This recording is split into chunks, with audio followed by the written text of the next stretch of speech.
Bonsoir, bonsoir à tous. Je suis ravie de vous retrouver pour passer à nouveau une très belle soirée ensemble. J'espère que vous avez passé une bonne journée. Avec moi ce soir, Marie-Estelle Dupont. Bonsoir Marie-Estelle.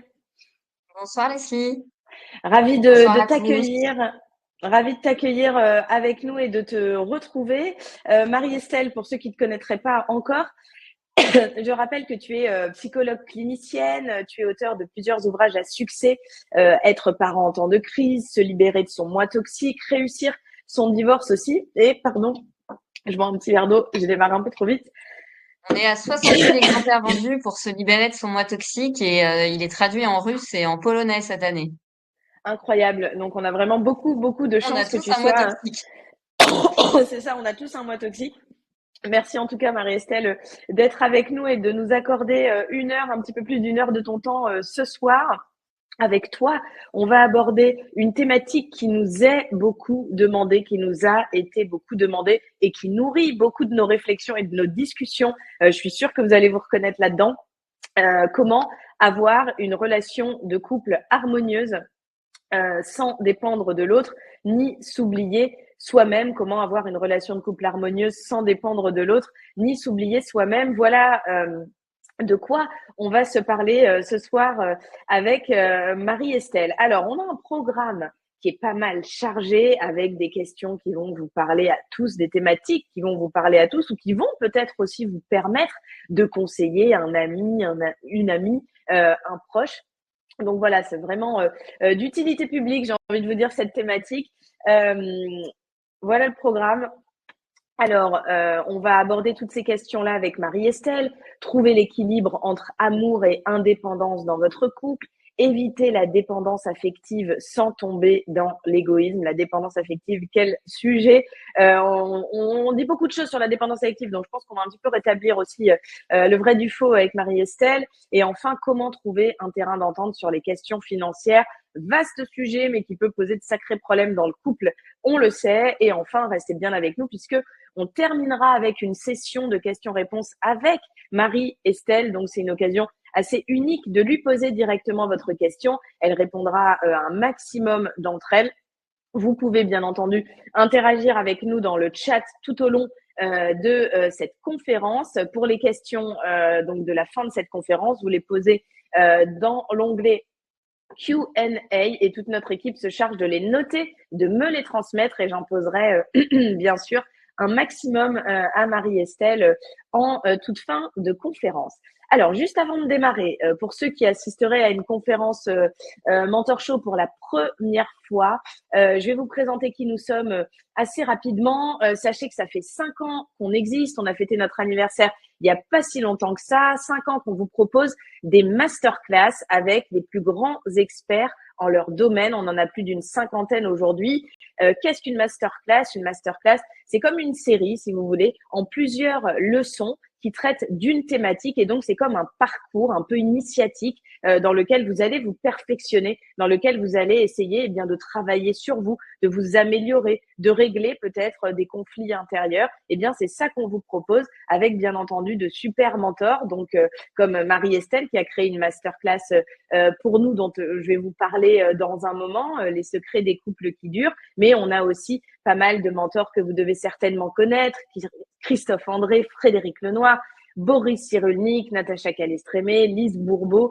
et bien d'autres. Je vous invite vraiment à vous rendre sur notre site mentorshow.com si vous voulez en savoir plus. Alors, je vous le disais, ce soir, on a du pain sur la planche parce qu'on va aborder une thématique qui nous concerne tous et toutes. Bien sûr, c'est comment avoir une relation de couple harmonieuse sans dépendre de l'autre ni s'oublier soi-même. Alors Marie-Estelle, il y a quelque chose, on en parlait un petit peu avant de se connecter et de vous retrouver quelque chose de très difficile, que l'on démarre une relation ou que l'on soit en couple depuis longtemps, trouver ce fameux équilibre entre amour et indépendance dans notre couple. Marie-Estelle, j'ai une petite question à te poser d'entrée de jeu. Est-ce qu'une vie de couple équilibrée existe vraiment ou est-ce qu'il vaut mieux quand même parler d'une vie de couple qui est en mouvement avec des ajustements, des adaptations? Qu'est-ce que tu peux nous dire là-dessus? Bah, elle est très importante ta question parce qu'en réalité, on a tendance à croire que l'équilibre pour un être humain, c'est une sorte d'état qui bougerait pas, qui serait fait d'un peu de rigidité et de certitude en fait, qui bougerait pas et qui serait un peu immuable. Et la vie, c'est en permanence jongler avec de l'imprévu, de l'inconscient, de l'altérité, des contraintes extérieures. Regardez les gens qui sont tombés amoureux en mars 2020. Bah, comment ils ont fait? Voilà, ils sont tombés amoureux et on a été confinés. Donc en réalité, l'équilibre pour un être humain, c'est comme faire du vélo. Faut pédaler pour pas tomber. Donc l'équilibre, ça bouge tout le temps. Et avant d'entrer dans les problèmes, j'ai envie de vous faire un cadeau ce soir. C'est que en fait, j'ai réuni pour vous, comme ça fait 20 ans que je vois des patients, 14 secrets des couples qui durent. Ils ont des Alors secrets, ça, voilà. ouais, on a bien Ils ont envie des de les secrets, connaître. les couples qui durent.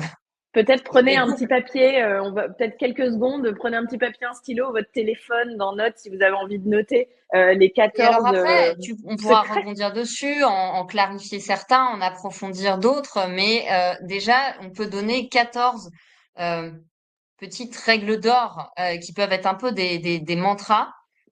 Alors, le premier, je pense que c'est le plus important justement pour comprendre que l'équilibre, c'est pas le contrôle, c'est que les couples qui durent, quand on voit des gens de 70 ans qui sont ensemble depuis 40 ans et qui se supportent toujours alors qu'ils ont dû surmonter les enfants, les engueulades, les trahisons, euh, ils acceptent de ne pas tout maîtriser. Voilà. Et beaucoup de conflits que je vois dans mon bureau, ce sont en fait des questions d'ego mal placées où on pense que l'autre nous rejette ou nous trahit s'il nous laisse pas maîtriser. Et les couples qui durent, les vieux couples, moi j'adore regarder les petits vieux qui s'aiment. Ils acceptent de pas tout maîtriser. Voilà, ils ont accepté ça. Ils ont accepté de pas être tout puissants et que leur couple ne serait pas tout puissant, donc que leur couple aussi va avoir des hauts et des bas. Le deuxième secret, forcément, qui est indissociable du premier, c'est qu'ils cultivent la gratitude et le pardon. Si on n'est pas capable de se pardonner, bah, ça tiendra les 6 premiers mois pendant la phase de séduction et on fera que des histoires qui tiennent 6 mois. Et Tu si on parles n'est de pas quel type de capable, pardon, Marie-Estelle? Excuse-moi, je t'interromps. Tu parles du pardon, par exemple, de l'infidélité. Tu parles du pardon, de quel type de pardon tu parles? je parle du pardon, de pouvoir pardonner à l'autre qu'il nous ait blessés et de pas immédiatement penser qu'il l'a fait intentionnellement, que c'était pour nous embêter, etc. En fait, accepter que l'autre soit imparfait et que ça me renvoie, et c'est ça qui est gênant, le fait que moi aussi je suis imparfaite. Non, non, là je parle pas de d'adultère, etc. Parce que je parle pas des très grosses crises. Je parle du quotidien. Dans le quotidien, il y a de l'imperfection, il y a de la lourdeur, voilà, il y a de la déception. En fait, on n'est pas des personnages de science-fiction, on est des êtres humains, voilà, avec des hauts et des bas, avec de la fatigue, avec des cycles de vie, et accepter de se pardonner dans les petites choses du quotidien, de lâcher prise, ça va avec le fait d'être capable de se dire merci aussi. Voilà, merci, ça va. C'est pas un acquis ce que tu as fait, je te remercie. Mais oui, mais c'est normal, c'est toujours moi qui fais ça. Et ben je te dis quand même merci parce que même si c'est toujours toi qui fais la déclaration d'impôt, il n'empêche que tous les ans au mois de mai quand il fait beau dehors, c'est toi qui te tapes la déclaration d'impôt. Donc même si c'est normal de le faire, je te dis merci. Et en fait, ces petits merci et ces petits pardons, c'est comme, vous allez me dire, c'est pas indispensable d'avoir des fleurs dans son salon. Non. Mais quand vous avez des petites fleurs dans votre salon, il est plus joli. Voilà. Donc ça aide beaucoup. Le troisième secret, c'est que les couples qui durent, c'est des couples qui, ça ne se voit pas et c'est toujours la porte fermée. Donc on s'en rend pas forcément compte de l'extérieur, mais c'est des couples qui sont en réalité assez courageux pour avoir des conversations difficiles. Et des conversations difficiles, je parle vraiment de conversations difficiles, pas juste le choix d'un établissement scolaire pour un enfant. Conversation, c'est difficile, c'est par exemple ne pas éviter le sujet de la perte de désir sexuel, ne pas faire semblant que ce soit à cause du boulot, d'un mal de tête, d'un dîner qui se finit tard, mais pouvoir dire à l'autre, écoute, ma baisse de libido, elle est pas liée au fait que je suis stressée au boulot, elle est pas liée. Non, la baisse de libido, en fait, c'est pas une baisse de libido, c'est que je ne ressens plus de désir pour toi en ce moment. En ce moment, je t'aime toujours avec tendresse, mais je ne te désire plus. Ça, c'est une conversation difficile parce que On sait qu'on va blesser l'autre, on sait qu'on va lui faire de la peine.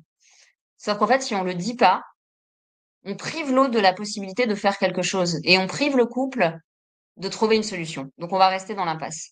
Donc, je crois que ce courage d'avoir des conversations difficiles, euh, bah, il est hyper important. Et moi, je vois les couples qui arrivent en thérapie, souvent dans la thérapie, ils retrouvent cette force.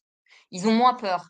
Ils me disent, bah, en fait, depuis qu'on vient vous voir, quand on a un truc compliqué à se dire, on se dit pas, on attend de voir Marie-Estelle, on va au resto et on se parle des trucs difficiles. On a moins peur de ça. On comprend que c'est de pas en parler qui va nous faire exploser. Alors que d'en parler, ben, on va peut-être être un peu tendu pendant 3 jours et se faire un peu la gueule, mais au moins on aura crevé l'abcès. Le quatrième secret, c'est qu'ils ont leur propre calendrier de couple. Voilà. Et je te disais dans les coulisses que j'aimais pas la Saint-Valentin, parce qu'en fait, j'estime que c'est pas au monde extérieur et à la société de décréter quand est-ce qu'on fête l'amour. Et je pense que célébrer l'amour, célébrer peut-être notre relation, même si elle est un peu en panne d'amour en ce moment, mais célébrer notre rencontre, c'est quelque chose de super important. Et se mettre des calendriers, ça peut être décrété que bah tous les ans, la date de notre rencontre, enfant, pas enfant, quoi qu'il arrive, on fait un week-end tous les deux dans un lieu qu'on adore. Que je sais pas, une fois par mois, il y en a un qui prépare une surprise pour l'autre et on alterne. C'est avoir son calendrier intime et bah, ça donne aussi au couple sa singularité, en fait, son relief, indépendamment des rythmes sociaux, indépendamment des rythmes familiaux. Et donc, ça va avec avec le cinquième secret qui consiste à se créer des souvenirs. Il faut se créer des souvenirs. Et ce qui est difficile quand on commence à être installé dans la relation et que en plus on a les enfants, les contraintes du boulot, etc., c'est qu'on a du mal à se recréer des souvenirs à deux. Mais en fait, c'est pas très difficile de se créer des souvenirs à deux. Ça peut être tout simplement, mais en fait, depuis que j'ai 17 ans, je rêve de sauter en parachute. Ben, on va aller sauter en parachute tous les deux comme des gosses et on va inviter personne d'autre.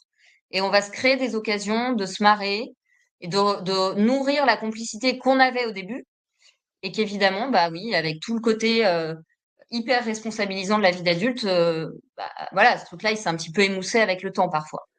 Ce que ça veut dire Euh, aussi à mi-parcours dans tous ces conseils, c'est que ça demande des efforts. C'est-à-dire qu'il faut être à deux et avoir envie justement de suivre ses conseils, de s'accorder ses attentions. Parfois, quand on traverse une crise de couple, on abandonne un peu en se disant bon, de toute façon, ça reprend pas, donc ça sert à rien, etc. Et parfois, on arrive dans des thérapies de couple et puis finalement, c'est un peu trop tard parce qu'on a passé le temps des efforts.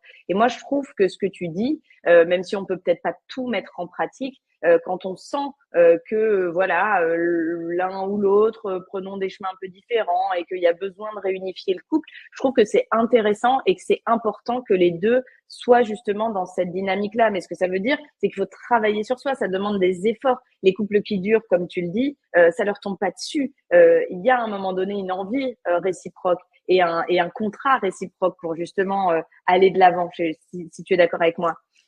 bah, évidemment, il y a une très jolie phrase de Milan Kundera qui dit l'amour est au travail, il est infatigable.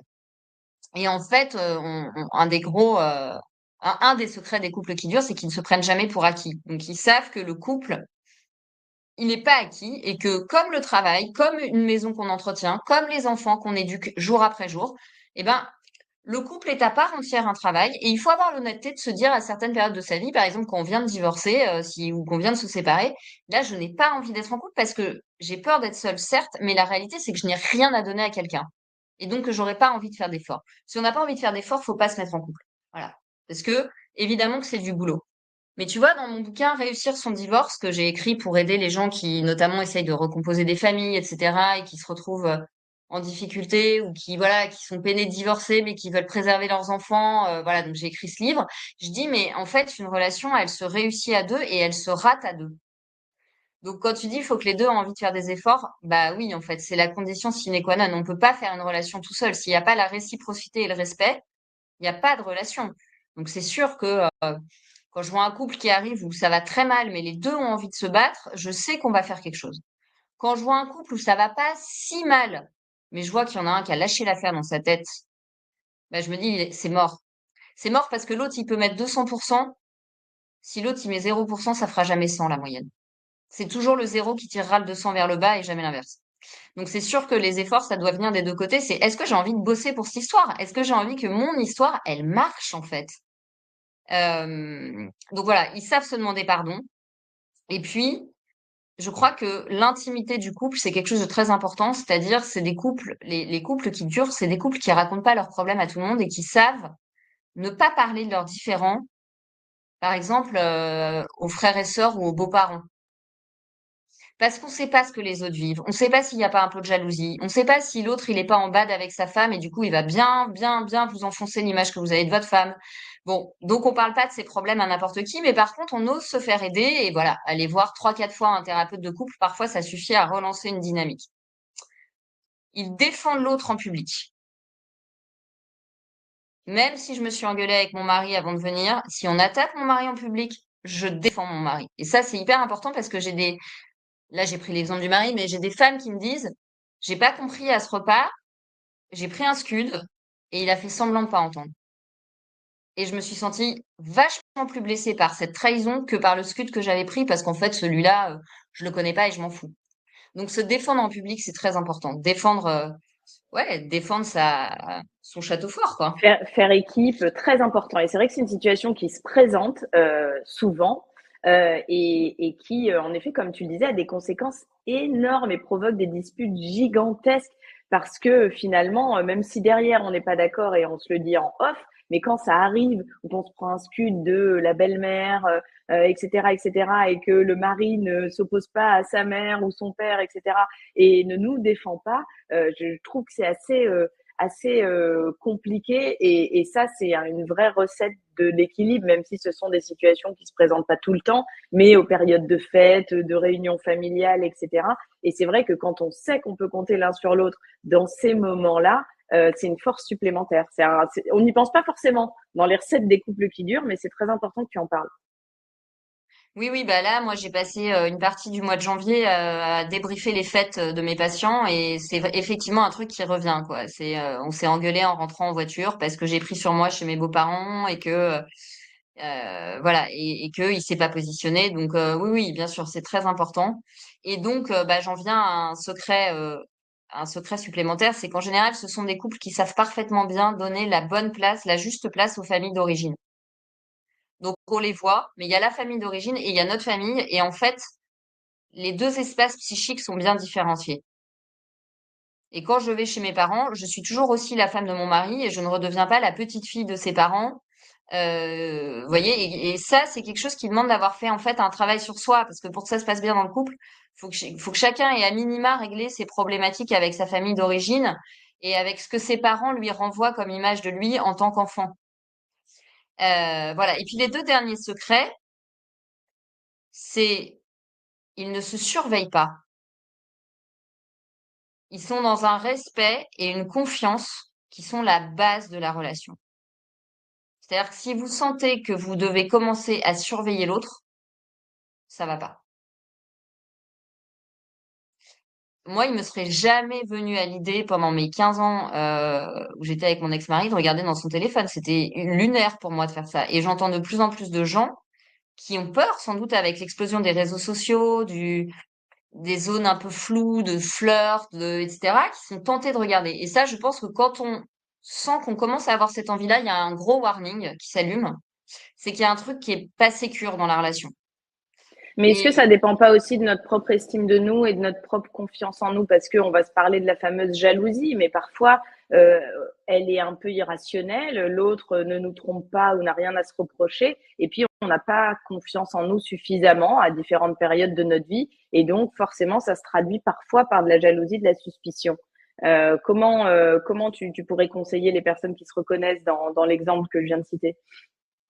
Mais d'ailleurs, on en parle dans une des leçons de la masterclass, hein. On dit, faut distinguer si, est-ce que vous êtes de nature jalouse? Parce que si vous êtes jamais de nature jalouse et que d'un coup vous êtes tenté de faire ça, c'est qu'il y a eu un comportement insécurisant de la part du partenaire qui, intentionnellement ou non, vous a mis dans une situation où vous n'étiez pas tranquille. Donc là, il y a un problème dans le couple. Si c'est, je suis tellement insécure et j'ai tellement une blessure d'abandon énorme pas réglée avec mon père ou ma mère que du coup, dès que ma copine sort avec ses copines, je suis sûre qu'il y a, en fait, elle me ment. ou voilà, il a un séminaire d'entreprise. En fait, je suis sûre qu'il m'a pas dit que il y avait sa N+1 sur qui il fantasme. Bon, là, c'est votre insécurité qu'il faut aller bosser en fait, parce que on vit pas en symbiose avec l'autre. L'autre, il continue d'être dans le monde extérieur et il faut comprendre que sur 40 ou 50 ans de vie commune, il va croiser des hommes et des femmes qui vont potentiellement lui plaire et ça voudra pas dire qu'il y a ni intention de passage à l'acte et encore moins passage à l'acte. Et vraiment, la jalousie maladive, ça pousse l'autre à faire une bêtise qu'il aurait peut-être pas faite si on l'avait pas harcelé de notre insécurité. Donc, si on est insécure parce qu'on a une blessure avec un de ses parents qu'on n'a pas réglé, faut vraiment aller le bosser en thérapie parce que l'autre, il pourra que vous rassurer sur ses comportements, il pourra pas vous rassurer sur votre blessure d'abandon antérieure pour laquelle il n'est pour rien, en fait. Bien sûr, Voilà. c'est Et, et je pense qu'il y a un dernier point, et je réponds à ta question, c'est le niveau de maturité. Je pense que les couples qui durent, c'est des couples qui ont des niveaux de maturité équivalents. Et si c'est pas le cas, c'est quelque chose qui est accepté, validé, reconnu et valorisé. Moi, j'ai vu des hommes et des femmes aussi reconnaître avec une très belle humilité. euh, non, mais j'ai conscience que sur ça, il est beaucoup plus mature que moi. Ou j'ai conscience que sans elle, je serai en PLS au bout de 24 heures sur l'organisation de la maison. Et pouvoir reconnaître que l'autre a une compétence que vous n'avez pas, c'est extrêmement important. On en revient à la gratitude. Je vois très bien. Et puis, il y a aussi quelque chose que j'ai remarqué dans les couples qui durent aussi et qui est très difficile à faire. C'est aussi finalement accepter. Alors, ça a l'air assez basique de dire ça comme ça, mais accepter que l'autre est tel qu'il est et qu'à un moment donné, il y a des choses qu'on ne changera pas. C'est-à-dire, parfois, on peut reprocher une forme de lenteur ou une forme de, je sais pas, incapacité à s'occuper de ça ou de ça, de fonctionner ainsi. Et à un moment, je pense qu'il y a un des secrets qui est, OK, est-ce que j'ai envie d'accepter toute ma vie cette partie de sa personnalité et est-ce que je vais arriver à composer ou est-ce que en fait voilà c'est rédhibitoire. Je pense que ça aussi de toute façon l'autre ne sera jamais tel qu'on voudrait qu'il soit vraiment au détail près et donc il y a un moment c'est pas une forme de renoncement mais il y a une forme d'acceptation aussi de certains défauts qui est inhérente, je pense, à la stabilité du couple, non? Qu'est-ce que tu en penses? Ah, mais c'est sûr. Et en fait, je pense que une des raisons pour lesquelles autant de couples se séparent, c'est que comme une partie d'eux-mêmes s'est mise en couple parce qu'ils voulaient pas être seuls, ils ont un peu bâclé le travail de discernement de mais est-ce que réellement, en toute honnêteté, je suis prêt, je suis prête à faire avec ces défauts-là. Au début, on a un peu mis sous le tapis, on se dit non, mais c'est bon, ça va aller. Et puis de toute façon, avec moi, il va changer. Grosse erreur. Et si vous vous mettez en couple en étant pas totalement honnête avec vous-même sur à quel point tel défaut peut vous gêner, inévitablement, vous allez avoir une relation à un moment donné toxique parce que vous allez vouloir faire changer l'autre au lieu de l'accepter avec ses défauts. Euh, et donc, vous risquez beaucoup plus de vous séparer. Et si finalement vous avez fait un long travail de discernement, que vous avez pris le temps avant de vous mettre en couple, de vous dire, bon, ça fait 6 mois, un an et demi, je commence vraiment à bien le connaître, donc on peut envisager d'habiter ensemble et voir comment on s'ajuste. Plus le travail de discernement est long, plus vous testez aussi sur la capacité à accepter tel ou tel défaut. Et on a tous des défauts, honnêtement, sur lesquels on peut lâcher prise. Et on a tous des défauts qui sont rédhibitoires. Sauf que il n'y a pas un mode d'emploi ou une grille de lecture qui serait la même pour tout le monde. Il y a des hommes qui vous disent, moi, une fille qui est maniaque, c'est rédhibitoire, je pars en courant. Puis il y a d'autres mecs, ça les gêne pas. Mais par contre, ils vont être très jaloux. Donc voilà, faut vraiment se laisser le temps et ne pas se mentir à soi-même sur ce qu'on peut accepter. Ok, je lâche. Il n'y a pas d'homme parfait, il n'y a pas de femme parfaite. J'ai des défauts, il a des défauts. Finalement, ce défaut-là, ça fait partie de son charme. Il est incapable d'arriver à l'heure à un rendez-vous. Je ne le prends pas personnellement.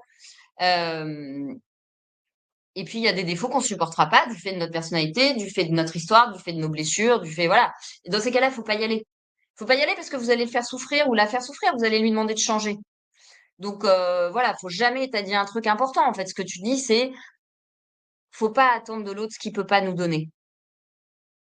Je trouve ça très important de connecter ça aussi, comme tu l'as fait, à la peur d'être seul et parfois finalement de se mettre en couple en rognant sur certaines choses qui sont finalement indispensables pour nous. Et je parle aussi de quand on recompose sa vie après une séparation, un divorce, quand on a été très longtemps avec quelqu'un, on peut avoir deux réactions, soit ne plus du tout avoir envie de se mettre en couple, soit être assez pressé finalement de redémarrer quelque chose pour ne pas se sentir seul. Et parfois, on se remet un peu dans les mêmes erreurs, c'est-à-dire qu'on se dit bon, ça peut fonctionner, mais je rogne un peu sur ce truc-là. En fait, je pense qu'il faut aussi conseiller aux personnes qui se retrouvent dans cette situation de prendre le temps de bien choisir pour ne pas reproduire les mêmes erreurs et ne pas à nouveau peut-être s'oublier.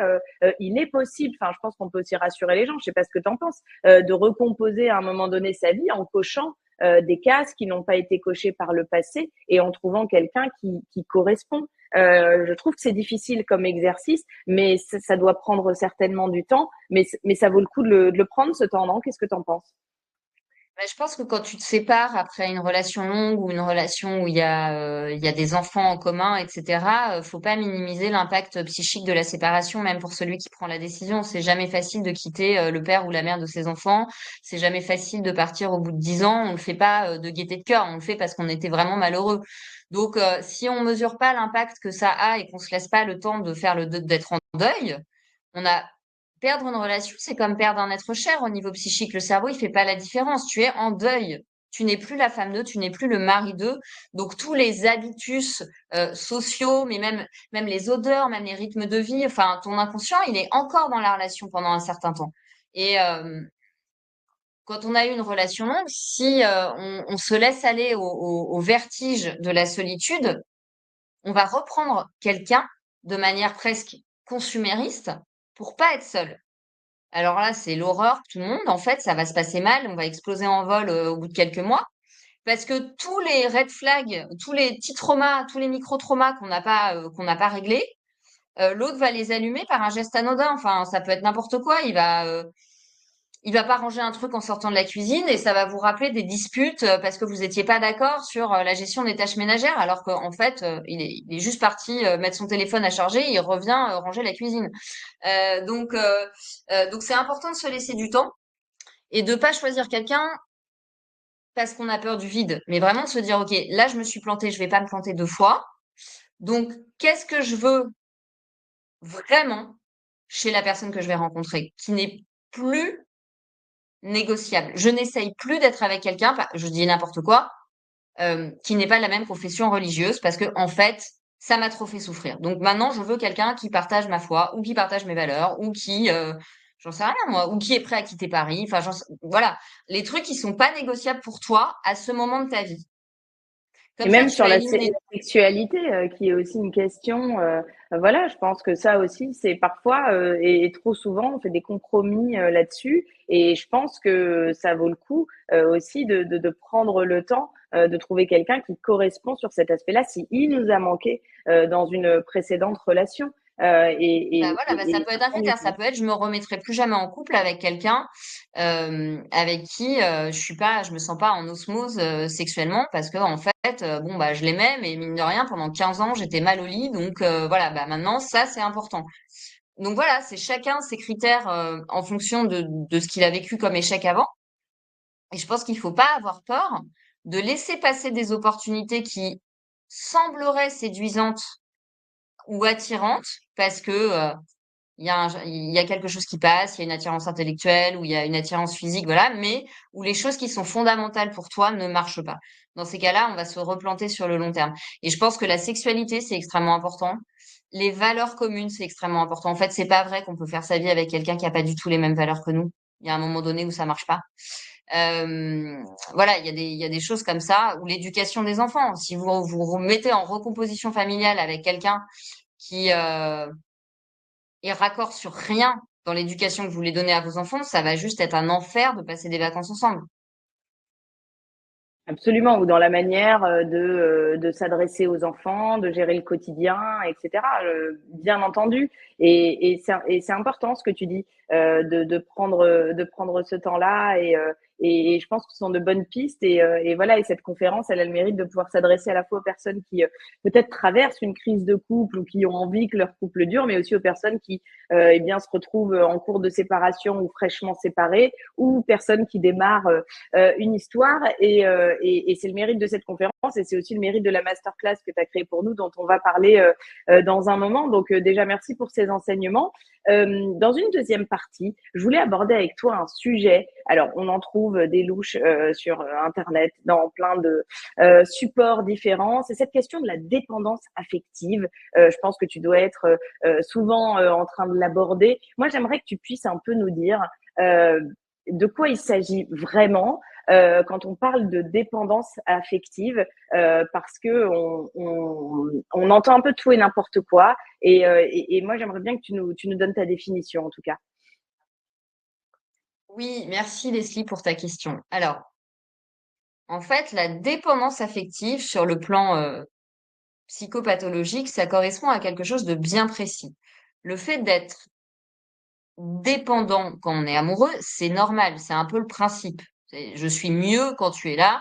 On est dépendant et notre société a tendance à voir toute forme de dépendance affective de manière extrêmement négative. Mais en fait, tu es dépendante de l'amour de tes enfants sont dépendants de ton amour, tu es dépendant de ton chéri quand tu es amoureuse. Enfin, on est dépendant de... nos parents sont dépendants de nous quand ils vieillissent. La dépendance, c'est quelque chose qui est simplement le corollaire du fait qu'on est des êtres humains et que notre survie et notre santé physique et mentale dépendent du fait d'avoir des bons liens affectifs. Les gens, ils font des dépressions aujourd'hui par centaines de milliers parce que l'être humain moderne, il est isolé.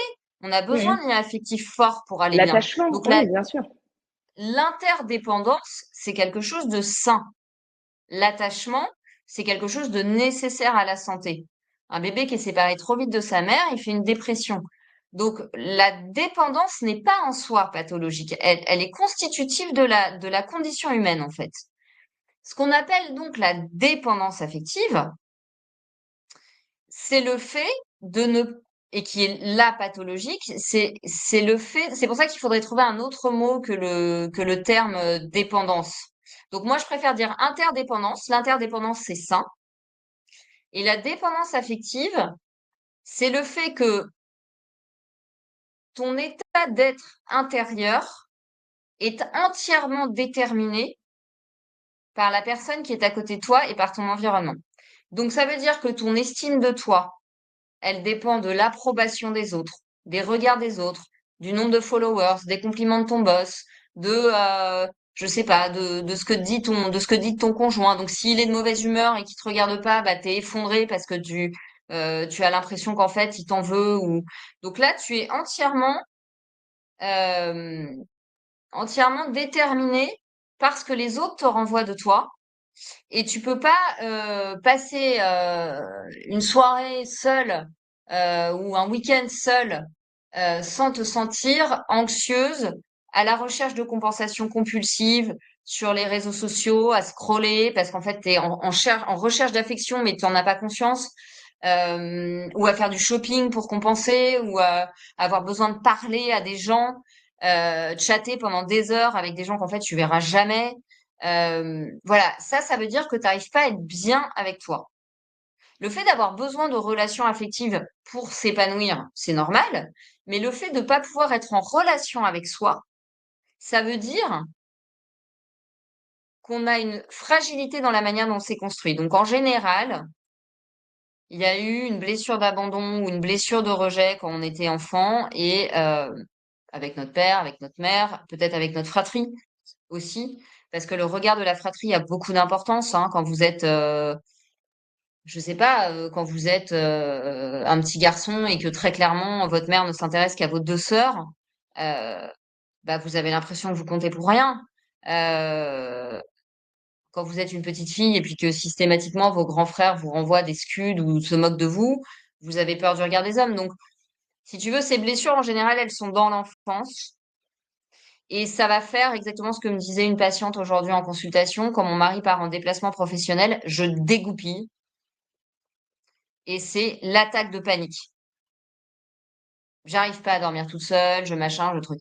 Donc, bien sûr, elle est très amoureuse par ailleurs de son mari, mais la pauvre, elle a encore cette blessure d'enfance qui est active et qui fait que son inconscient attend de son mari qu'en plus d'être son mari, il soit le père qu'elle a pas eu. Et donc t'as quelque chose de pathologique. C'est-à-dire que ton conjoint, il ne peut être que ton conjoint et peut-être le père ou la mère de tes enfants. Il peut pas être les personnes dont tu avais besoin quand tu étais petite et qui n'étaient pas là, ou qui n'étaient pas là de la bonne manière. Donc ce regard-là, tu dois le constituer et tu dois toi, te donner un regard juste sur toi-même, où tu peux t'aimer en acceptant tes défauts, en les voyant, en acceptant tes limites, en acceptant tes failles, mais en acceptant aussi tes forces, en acceptant tes côtés extra, en acceptant tes qualités, et être en capacité de te donner de l'amour. Et après, c'est super si tu en reçois en plus. Mais c'est pas parce que tu es dans une phase de célibat ou, ou de solitude à l'étranger, tu vois pas tes amis parce que tu es 6 mois en expat, etc., que tu te sens vide. Non. Tu as ta réserve, tu as ta batterie, tu es autonome et tu es en capacité de te donner du bon. Et donc là, tu es autonome et après, tu as des relations affectives. Tu vois la Et différence? ça, c'est bien sûr. Et puis, c'est aussi la clé pour démarrer une histoire sainement, sans choisir l'autre par peur d'être seul, etc. Et puis, cette Ouais, puis dépendance, c'est tu l'as hyper décrite. lourd pour l'autre, hein. Parce qu'être en Oui, couple avec un dépendant affectif, c'est du boulot, hein. Faut le rassurer bah, H24, c'est c'est ça. impossible. Oui, oui, c'est vrai. Et tu le vois aussi quand on se pose la question est-ce que je suis dépendant affectif, etc. Parfois, on a tous eu dans notre entourage des copines qui étaient démesurément à terre après une rupture, d'une relation qui n'avait pas duré très longtemps, avec quelqu'un avec qui ça ne fonctionnait pas. Et donc, du coup, c'est tout l'être de cette personne qui est remis en question par une rupture. Et là, pour le coup, c'est vrai qu'il y a du boulot à faire sur soi, tel que tu l'as décrit, et il est assez nécessaire. Donc, comme tu dis beaucoup dans ta masterclass dont on va parler dans quelques minutes, et comme tu dis beaucoup aussi dans cette conférence, tout passe par le travail sur soi et à un moment donné, il faut se retrousser les manches et il faut oser aller justement confronter sa propre histoire, sa propre famille, ses propres traumas pour justement finir par avoir des relations de couple équilibrées. C'est indispensable et parfois on a tous autour de nous des personnes qui n'ont pas envie d'y aller, qui rechignent parce que forcément on va se prendre peut-être un torrent émotionnel. Mais ça, voilà, avoir une vie de couple équilibrée, en tout cas puisque c'est ce dont on parle, passe par ce travail. On est bien d'accord, Marie-Estelle, ça se règle pas Mais comme ça. évidemment, en fait, on peut pas contrôler le moment où on fera la bonne rencontre, mais par contre, on peut faire en sorte d'être prêt. On peut pas savoir quand est-ce qu'on rencontrera quelqu'un d'équilibré, de mature, qui nous plaît, à qui on plaît, qui sera libre. Bien sûr, tous ces paramètres, on les contrôle pas et c'est pas facile dans la vie moderne de rencontrer quelqu'un qui nous correspond. En fait, on n'a jamais été autant connecté et on n'a jamais été aussi seul parce qu'on a du mal à se rencontrer. Mais moi, quand je vois des patients ou des amis ou des gens autour de moi qui ont 50, 55 ans et qui vont d'histoires, si on peut appeler ça des histoires pourries, en histoires pourries, j'ai envie de leur dire, mais attends, est-ce que tu restes passif à dire que tu tombes que sur des cons? Ou est-ce qu'à un moment donné, tu te dis, non, mais à mon âge, j'ai passé l'âge pour ces histoires-là, qu'est-ce que j'ai pas réglé chez moi pour autoriser ça à rentrer dans ma vie?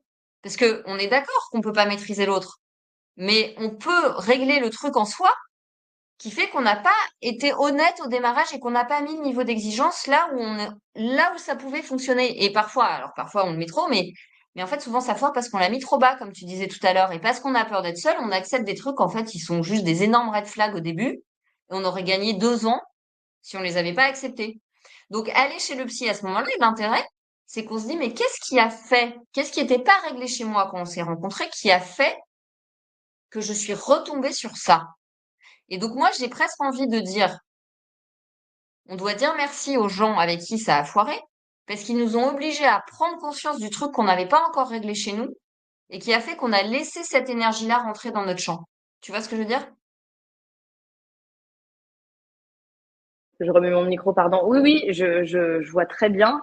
Et c'est vrai que, bon, parfois, il n'y a rien à tirer des échecs, c'est une relation qui n'a pas fonctionné, etc. Mais parfois, oui, en effet, Il y a l'autre qui a peut-être ses tares, et puis nous, ça nous permet de mettre un autre éclairage là-dessus. Mais alors, il y a une question qui se pose, c'est comment, alors on s'est parlé de la dépendance affective, mais on se parle aussi des relations.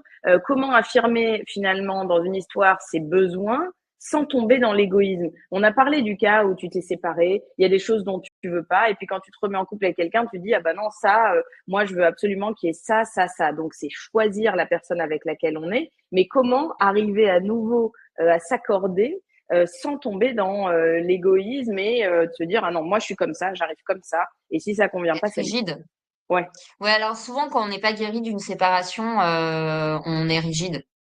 Effectivement, on veut pas faire preuve de flexibilité, on voit un red flag sur un micro truc et on prend la fuite. Et,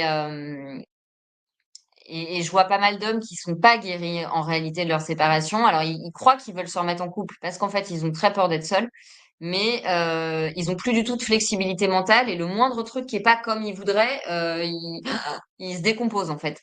Bah, je crois que les limites c'est pas de l'égoïsme en fait, c'est de la responsabilité. Quand tu poses des limites, tu communiques clairement et ça évite les implicites ou les sous-textes que l'autre va pas savoir interpréter et qui du coup vont l'emmener dans le mur en fait. Parce que si tu poses pas tes limites, bah là j'ai eu le cas hier avec une patiente qui s'est précipitée trop vite en fait dans la vie commune euh, parce que je pense que elle se sentait en échec de pas encore être en vie commune avec quelqu'un et du coup rien n'a été parlé en amont. Elle n'a mis aucune limite, donc je suis entièrement accessible, tout est possible. Et du coup, bah, elle arrive dans une vie qui lui correspond pas du tout. Donc elle est en suradaptation. Et donc évidemment, elle est épuisée. Donc elle est dans une espèce de burn-out émotionnel parce que il y a plus rien qui lui correspond. Je pense pas que ce soit de l'égoïsme de poser ses limites. Poser ses limites, c'est de la responsabilité. Après, poser tes limites, c'est pas imposer ton mode de vie à l'autre. C'est dire, écoute, il y a, voilà, moi je j'ai pas d'idée préconçue sur ça, ça, ça, ça, ça. Par contre, il y a un truc qui est très important pour moi, c'est ça. Et ça, bah, tu peux pas me demander d'y renoncer. Donc, si ça te convient pas, bah, ça marchera pas entre nous. Et voilà, parce que si moi j'arrête de faire du sport 3 fois par semaine, en fait, je supporte pas la charge du boulot. Je pète un câble, je décompresse pas et je vais être de mauvaise humeur à la maison. Donc, si tu supportes pas que j'aille courir 3 fois par semaine, enfin moi, ça fait partie de mon équilibre de vie.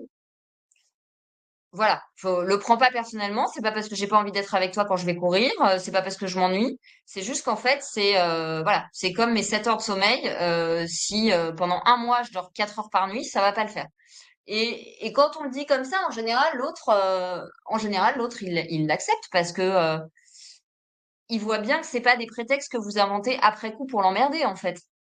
Mais c'est sûr que plus on se rencontre tard avec un passif, avec une vie passée, avec des séparations avant, plus il faut prendre le temps, en fait, de communiquer en amont.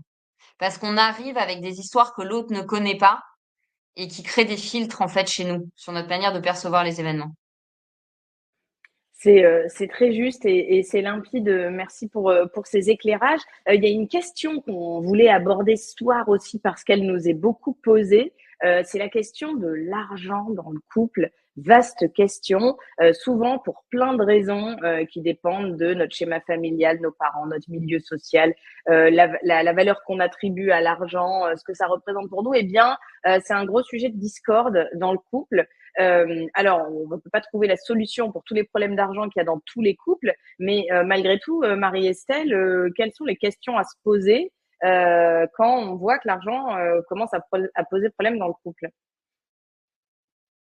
Bah, je pense que c'est une discussion importante à avoir, qu'on n'ose pas avoir en France. La question de l'argent, elle est assez taboue quand on se rencontre. Aux États-Unis, par exemple, c'est pas du tout un tabou de demander combien tu gagnes. Mm. Oui, en France, c'est un Euh, petit peu plus compliqué, ouais. Oui, ça c'est clair. En France, il y a des représentations sociales qui font que peut-être l'homme va avoir peur qu'une femme qui demande ça soit intéressée et euh, veuille profiter de son statut social, alors qu'elle est peut-être simplement dans un désir d'enfant, du coup, dans une projection familiale, du coup, elle veut savoir si l'homme en face, il est en capacité d'assumer des responsabilités familiales. Euh, c'est pas forcément être vénal en fait de parler d'argent. Par contre, pas parler d'argent, ça va créer des problèmes à un moment donné quand on va se projeter dans une vie commune, parce que la vie commune, c'est fait de 3D, c'est pas fait que d'eau fraîche et de poèmes.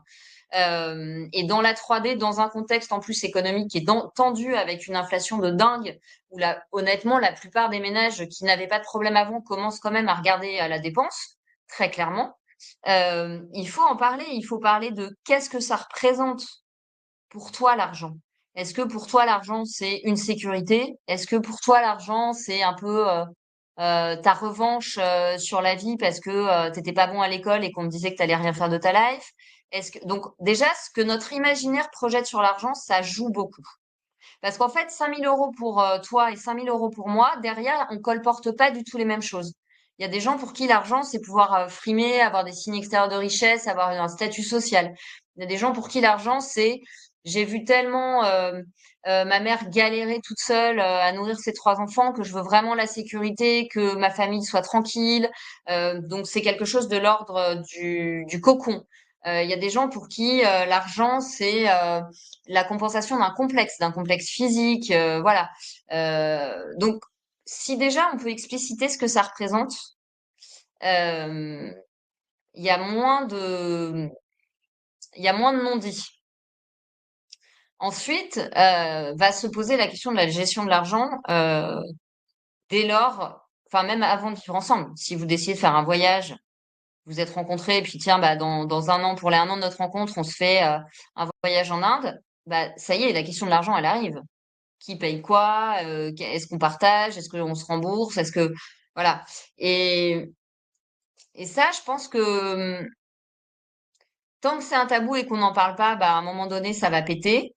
Euh, et il y a certaines femmes pour qui c'est totalement normal que l'homme paye, par exemple le resto, parce qu'elles estiment qu'elles ont payé en amont le coiffeur, la robe, la manucure, qu'elles ont des frais pour la soirée.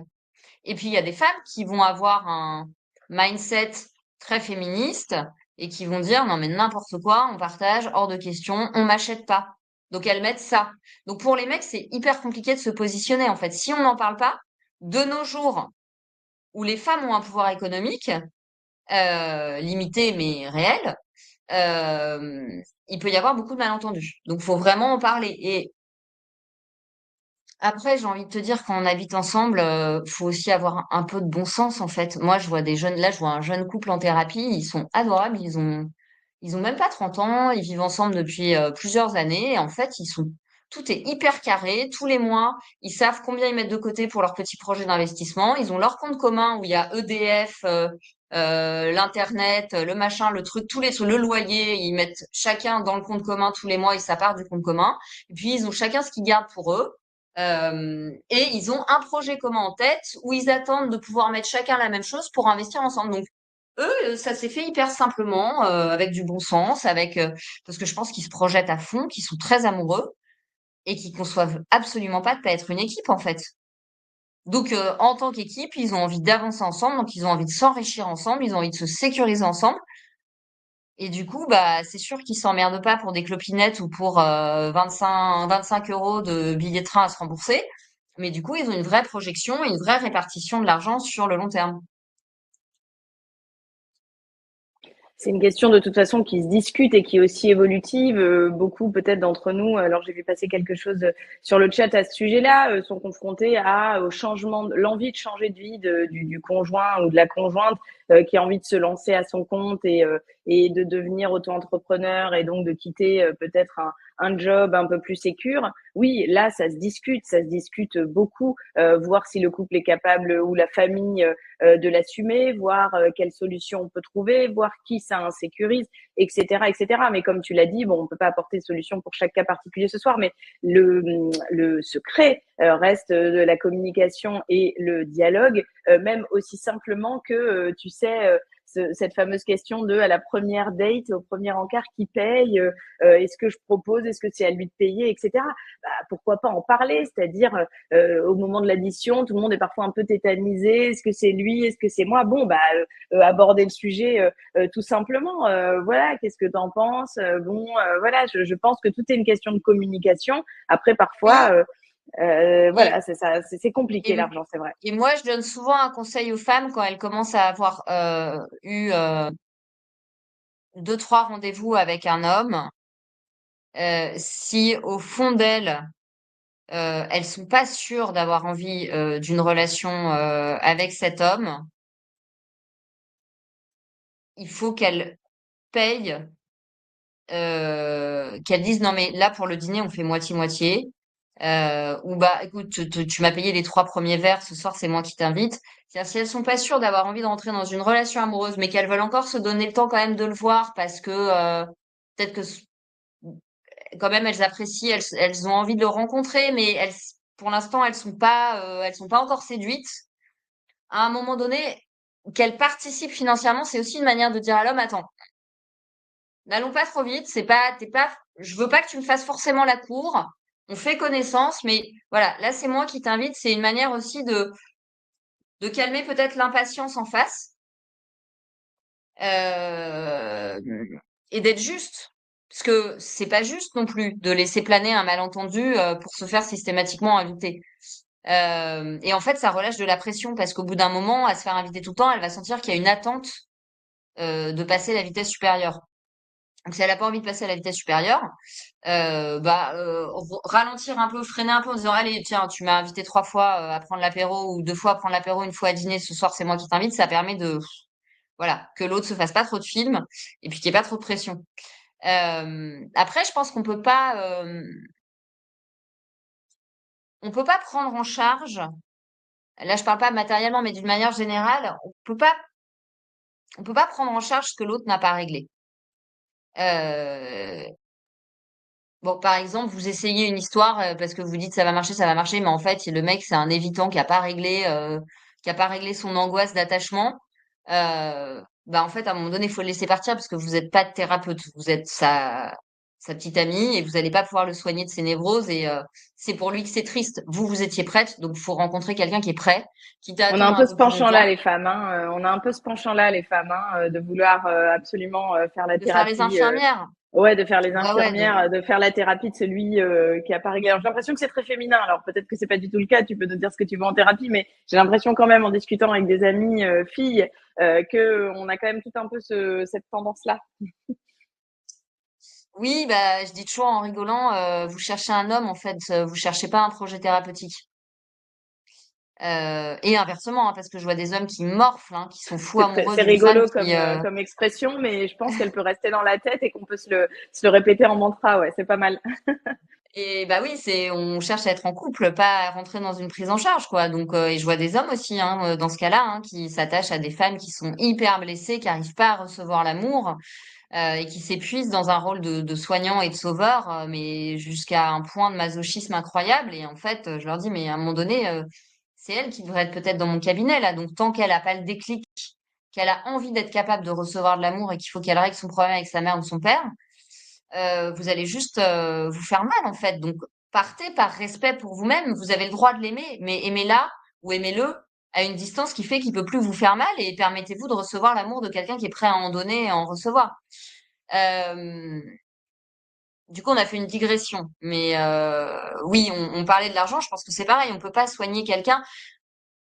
En fait, si vous vous êtes engagé avec quelqu'un avec l'idée que vous alliez avoir un bébé et puis que au moment où vous décidez d'arrêter la pilule, il vous dit bah là, je me lance à mon compte, je gagne plus d'argent, c'est toi qui m'assumes pendant 5 ans. Euh, Faut avoir une grosse discussion parce que c'est quand même 2 projets financièrement très ambitieux, un enfant et un salaire en moins. Euh, c'est c'est pas super synchro. Euh, et donc là, ça peut créer des crises. Mais encore une fois, dans la crise, vous ne pouvez assumer que votre part. Si peut-être que l'autre a cette envie-là pile à ce moment-là, parce que la réalité, c'est qu'il flippe comme un malade à l'idée d'avoir un enfant, par exemple. Euh, donc ça se discute, tout se discute. Mais on peut pas faire l'économie du travail sur soi et chacun a sa part de bordel à régler pour le dire vulgairement, en fait. Non, non, mais c'est clair, et je pense que c'est vraiment l'enseignement qu'on tire de cette conférence, Marie-Estelle. Merci pour tous ces conseils. Hein. On l'a vu, tu nous as aidé voilà à avoir envie d'initier en tout cas un travail sur nous. Tu nous as donné des clés pour eh bien régler des problèmes dans notre couple qui durent peut-être depuis longtemps et qui a ces phases un peu compliquées où on s'est adressé aux personnes voilà, qui démarrent peut-être une relation, qui ont du mal à se remettre d'une séparation. Marie-Estelle, voilà, tu nous as donné ces premières clés justement pour Je commencer pense que à tu être vois, les heureux. couples qui durent, c'est des couples qui sont finalement pas trop fusionnels. Enfin, ils sont Mm, fusionnels au bon endroit. Mais c'est des couples qui sont en capacité de respecter profondément l'espace de l'autre. Et bah oui, c'est ça, Jean, ce qu'il ressource, c'est ses livres de c'est ça. peinture. Ces Bah courses en de fait, j'aime le voiture, ces savoir trucs. dans Ouais, son ouais. bureau avec ses livres de peinture. Et elle, et ben, elle voit son groupe de copines depuis 20 ans. Et ils ont en fait, ils ont une tendresse pour la liberté de l'autre. Donc, quand ils sont ensemble, ils sont fusionnels, ils sont en symbiose, quoi. Mais ils sont pas fusionnels tout le temps. Ils sont heureux que l'autre ait son espace d'existence parce qu'en fait, ils savent aussi que ça enrichit la relation parce qu'ils ont des choses à se raconter. Absolument, c'est très juste et je pense que il faut réfléchir à ça dans le couple. Ça ne veut pas dire que l'autre a pas envie d'être avec nous au moment où il a sa passion, mais au contraire, c'est un jardin qu'il faut laisser à chacun et c'est un bon conseil. Je regarde. Comment savoir? Ah oui, bon alors sur la dépendance affective, on en a un paquet, mais malgré tout, je pense qu'on n'a pas fini de se poser la question. Comment savoir si on est dépendant affectif? À quel moment on se dit bon là quand même, il y a peut-être quelque chose qui va pas de ce côté-là? Est-ce que il y a une manière de dépister la dépendance affective, si je peux dire ainsi? Ouais, alors d'abord, c'est une question il y a un critère, c'est le sentiment de sécurité intérieure. Est-ce que il est stable? C'est-à-dire, est-ce que vous vous sentez à peu près tout le temps sécure avec vous-même ou tout le temps même pas très sécure avec vous-même, que l'autre ou les autres soient là ou pas. Vous pouvez être insécure sans être dépendant. Vous pouvez avoir tout le temps, totalement indépendamment du regard des autres, tout le temps des doutes sur vous, une pas très bonne image de vous, une pas très bonne confiance en vous, qui sont des choses à travailler, mais c'est pas de la dépendance affective. Parce qu'en fait, c'est tout le temps. Quoi que vous dise votre mari, quoi que vous dise votre mère, quoi que vous dise votre boss, quoi que vous dise vos copines, ça changera rien. Donc là, vous n'êtes pas dépendant. Vous avez un truc à régler, c'est de l'insécurité, vous n'êtes pas dépendant. Si, par contre, votre sentiment de sécurité intérieure, d'être bien, il est très fragile quand vous êtes seul, ou quand l'autre s'éloigne, ou quand il y a un conflit avec une copine, ou quand vous êtes en froid avec un membre de votre famille, et puis dès que la relation se rapproche ou s'arrange, hop, vous vous sentez remise à flot, c'est que votre oxygène affectif, il est trop dépendant de l'autre. Voilà. Et que vous avez pas vos propres bouteilles de plongée, quoi. Vous n'avez pas votre réserve personnelle. Euh, donc savoir qu'on est dépendant affectif, c'est ça. Si quand l'autre s'éloigne ou que vous avez un conflit ou un désaccord ou un froid, un passage à vide, même dans l'amitié c'est pas quelque chose. L'amitié, c'est pas quelque chose qui est tout le temps pareil. Il y a des hauts et des bas dans les amitiés, c'est vivant. Et que vraiment vous sentez que c'est corrélé à du doute, à des ruminations, à des émotions trop intenses, etc. Ben, ça veut dire que votre état intérieur, il est trop dépendant des autres. Qu'il le soit un peu, vous soyez triste parce que vous êtes engueulé avec votre meilleur ami d'enfance, oui, mais ça doit pas remettre en question votre sentiment de vous-même, votre vision de vous-même. Voilà. Que vous remettiez en question vos comportements, bah zut, elle a super mal pris, elle me répond pas, peut-être que quand même je l'ai blessée, ça c'est sain.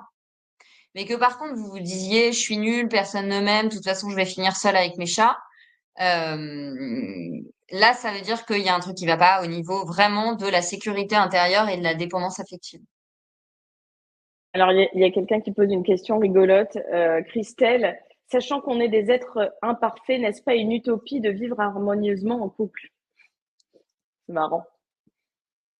Merci, mais là, en fait, l'harmonie n'est pas forcément il n'y a pas l'appartement témoin du couple. En fait, l'harmonie, c'est pas un espèce de modèle parfait. Il y a beaucoup d'harmonie dans le bordel parfois. Il y a des couples qui sont très, très extravertis, extravagants. On a l'impression de l'extérieur que rien n'est organisé. Ils ont leur chaos à eux. Mais c'est super harmonieux. C'est-à-dire que c'est harmonieux au sens où ils se comprennent, ils s'en veulent pas, ils ont leurs moyens de communication. C'est d'ailleurs pas forcément les paroles. Il y a des gens qui arrivent à se communiquer de l'amour par les attentions, par les services, par les petits gestes, par le toucher. Mais voilà, ils ont une harmonie au sens où ils ont compris avec leurs imperfections et leurs défauts par où passent les messages. Ils ont compris quel est leur langage de l'amour. Et, euh, et donc, ils arrivent à surmonter les obstacles, en fait. Ils arrivent à cultiver ce qui va bien et à surmonter ce qui va pas. Là, effectivement, l'harmonie, comme l'équilibre, pour un être humain, c'est pas un truc géométrique, millimétré, avec des petits carreaux, hein. Il y a quelqu'un qui demande, alors je vois pas bien le prénom, Valérie, je pense. Comment peut-on repartir ensemble après avoir traversé des relations toxiques? Alors c'est une question qui s'adresse à la fois aux couples qui sont ensemble depuis longtemps et qui ont connu par le passé des relations toxiques, ou des personnes qui démarrent une relation après avoir eu une relation toxique. Il y avait beaucoup de réactions, pardon, dans le chat, une petite digression. Les gens disaient oui, mais on parle des couples qui durent ou des gens qui se mettent ensemble. Bah, on parle ce soir et comme la masterclass, des secrets des couples qui sont ensemble pour durer, mais aussi des personnes qui ont envie de se mettre en couple et de faire en sorte que ça dure. Bon, et là, Oui, et puis on nous pose la... pour parler des couples qui durent, on est obligé de parler justement des moments où pour d'autres ça a cassé parce que les C'est couples ça. qui durent, c'est pas des couples qui ont du bol et pour qui tout va bien, c'est des couples qui surmontent des difficultés. Donc, qu'est-ce qui se passe quand ça casse et que justement les couples qui durent arrivent à ne pas, enfin, dans quels écueils ils arrivent à ne pas tomber? Alors du coup, comment on repart ensemble après avoir traversé des relations toxiques? Le travail sur soi, j'imagine, mais qu'est-ce que tu peux nous dire là-dessus? Qu'est-ce que tu peux dire à Valérie? Bah oui, parce qu'en fait, le travail sur vous, il va vous permettre de pas justement demander à l'autre de vous rassurer sur vos accidents précédents qui vous ont fait peur. Plus vous allez en fait bosser sur vous et sur ce qui vous est arrivé et comprendre ce qui s'est passé, moins vous allez avoir peur. Parce qu'en fait, vous allez avoir identifié, ah mais évidemment, à cet âge-là, j'étais encore complètement, je dis n'importe quoi, dépendante du regard que mon père avait sur mon job. Donc évidemment, je me suis trouvé un mec hyper ambitieux et en fait, ça allait pas du tout avec qui j'étais parce que moi, mon obsession, c'était pas sa carrière. Voilà, enfin, tu vois, donc plus tu vas aller bosser sur ce qui a foiré, pourquoi ça a foiré, pourquoi t'as pas choisi la bonne personne, c'était quoi les œillères que t'avais quand t'as choisi, c'est quoi les trucs où t'as pas su t'affirmer parce que t'étais trop jeune, du coup t'as laissé passer, puis après t'as explosé. Euh, et ben moi, tu vas avoir peur de l'autre parce que tu auras regardé dans le rétroviseur en fait, donc tu sauras quels étaient en fait les obstacles, les erreurs, les mauvais itinéraires que t'as pris en quelque sorte. Donc c'est effectivement de bosser sur soi. Et puis c'est de ne pas s'engager trop vite et de pas avoir peur de dire j'ai encore besoin de mieux te connaître pour te présenter à mes enfants, pour aller à l'étape d'après. Euh, voilà, on n'est pas obligé de faire vite. En fait, quand on veut faire vite, c'est qu'on a peur. Quand on est confiant, on n'a pas besoin de se dépêcher. On avance, évidemment, que entre une relation d'un mois et un an plus tard, il y a eu des étapes de franchir. On a présenté des amis, on a présenté, voilà, mais on n'a pas besoin d'ouvrir grand la porte d'un coup. Parce qu'en fait, on sait que les choses vont se faire pas à pas, et plus tu fais les choses pas à pas, plus tu consolides la confiance. Donc c'est un cercle vertueux, tu vois ce que je veux dire? Il y a aussi pas mal de questions sur cette fameuse libido qui disparaît après, pour certains, après X temps. Euh, c'est un vaste sujet qui se présente très souvent avec bon bah voilà des relations sexuelles qui baissent en fréquence, en intensité, voire plus du tout. Chacun se sent frustré de son côté et puis finalement personne n'a la solution pour faire redémarrer. Est-ce qu'il faut accepter que ça peut ne jamais redémarrer? Quelles sont les questions à se poser quand le désir vient à manquer? Bah, le désir, il naît d'une tension, hein, et donc c'est vrai que la routine du couple et de la vie commune euh, trompe notre cerveau parce qu'il nous fait croire que l'autre est acquis. Mais c'est pas parce que l'autre il est sous le même toit qu'il est acquis en fait. Et au contraire, c'est encore plus challengeant parce qu'il faut sans cesse se dire la relation n'est pas acquise et donc je dois investir de l'énergie pour continuer de séduire l'autre et pour me donner aussi les moyens de continuer à être séduite, se laisser du temps tous les deux parce que sinon il a aucune chance de me reséduire en fait. Si on est juste pris dans la logistique et que j'accepte pas de lâcher les enfants pour partir en amoureux, bah en fait, je lui donne pas la possibilité aussi d'être un homme qui séduit une femme et moi d'être une femme qui séduit un homme. Donc c'est vrai que ça s'érode et je pense que dans les feux du début où il y a une libido qui est souvent à un moment donné, pas forcément les premières semaines, mais au début de l'histoire, il y a un moment où la libido est très haute parce que c'est la nouveauté, c'est l'excitation, c'est parfois la transgression aussi. On se rencontre au boulot, donc faut pas se faire choper, etc. À un moment donné, ça s'érode et on oublie que la libido c'est une énergie et que par définition, l'énergie, elle est fluctuante et qu'elle n'est pas isolée du reste. Donc, il y a un moment où si c'est l'hiver, que vous êtes en période d'énormes tensions professionnelles, etc., etc., etc., que vous venez de perdre un proche d'un cancer, bon, votre libido peut pas être la même que si vous êtes au maximum de votre vitalité, que vous avez pas trop de soucis, que les choses vont plutôt bien dans votre vie. Et donc la libido, elle est sensible, elle est fragile. Voilà. Et donc accepter dans le couple que une vie sexuelle harmonieuse, c'est pas une vie sexuelle comme on nous raconte. J'ai envie de hurler quand j'entends ça. Il faut 3 rapports sexuels par semaine. Mais en fait, c'est quoi cette injonction pourrave? Donc ça veut dire que les couples sont pas épanouis sexuellement parce que au mois d'août, ils auront fait l'amour 2 fois par jour et puis qu'au mois de décembre, ils auront fait l'amour une fois la veille de Noël. Enfin, ça veut rien dire en fait. Si tu veux, l'harmonie sexuelle, elle est dans le fait de continuer à se séduire parce que la sexualité, c'est pas que la pénétration et d'accepter que de se foutre la paix, c'est-à-dire de dire bah oui, là on est crevé, donc bah oui, peut-être que cette semaine on fait pas l'amour, mais du coup on va être tellement naturel et honnête avec ça que tout d'un coup, bah je sais pas, il y aura un week-end où les enfants seront pas là et on va se retrouver comme quand on avait 20 ans et ça va être génial. Mais ce couple-là, il est harmonieux, il est heureux, il a une bonne entente.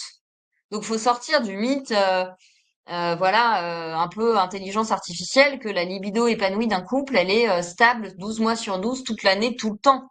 Les cycles hormonaux de l'homme ne sont pas les cycles hormonaux de la femme.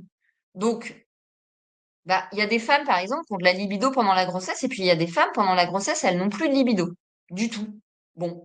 Ben, ça veut pas dire que c'est insurmontable pour le couple. Il y a des hommes qui peuvent tout à fait le comprendre. Il y a même des hommes qui ont peur de faire l'amour quand leur femme est enceinte. Et puis, il y a des hommes qui vont super mal le vivre. Donc, si tu veux, on a vraiment une image un peu de cinéma de la libido en bonne santé qui devrait être tout le temps haute, alors qu'en fait, une sexualité épanouie dans un couple, c'est une sexualité qui est parlée, qui est naturelle, qui est fluctuante, qui a des hauts, qui a des bas. Et c'est pas parce qu'on fait moins l'amour qu'on n'est pas connecté sexuellement.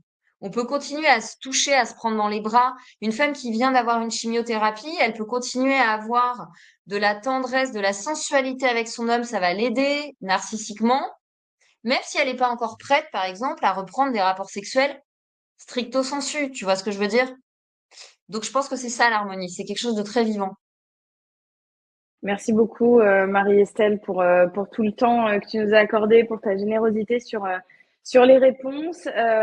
Restez bien avec nous. Dans un instant, je vais vous diffuser la bande-annonce de la masterclass de Marie-Estelle et vous offrir aussi l'une des leçons de la masterclass. Comme ça, vous pouvez avoir un aperçu du contenu. Il est toujours possible hein, de vous abonner à la masterclass de Marie-Estelle en cliquant dans Offers. Vous avez un lien qui vous permet de rejoindre ce soir cette magnifique masterclass sur les secrets des couples qui durent. Marie-Estelle, merci d'avoir été avec nous ce soir. Est-ce que tu as un dernier mot à dire à nos participants, nos participantes qui ont été nombreux et très engagés ce soir et très communicatifs? Eh ben, j'ai envie de reprendre cette situation du début. En fait, l'amour est au travail, il est infatigable et je crois vraiment que pour réussir son couple, faut pas avoir peur de se retrousser les manches et on est dans une société qui nous incite à mettre de l'énergie vers notre boulot, vers notre bien-être, vers le sport, vers l'éducation de nos enfants aussi, à juste titre. Mais le couple ne déroge pas à la règle en fait, et il faut pas avoir honte de dire bah non là je vous vois pas, là je refuse ce dîner, parce que ce soir c'est mon couple, ou cette semaine je passe plus de temps avec mon conjoint, et de se retrousser les manches, et c'est bon pour l'estime de soi aussi de s'investir dans sa vie amoureuse, quand les deux le font évidemment, et que on n'est pas en souffrance parce que l'autre est en train de quitter le navire. Absolument. Merci beaucoup, Marie-Estelle. C'était un plaisir.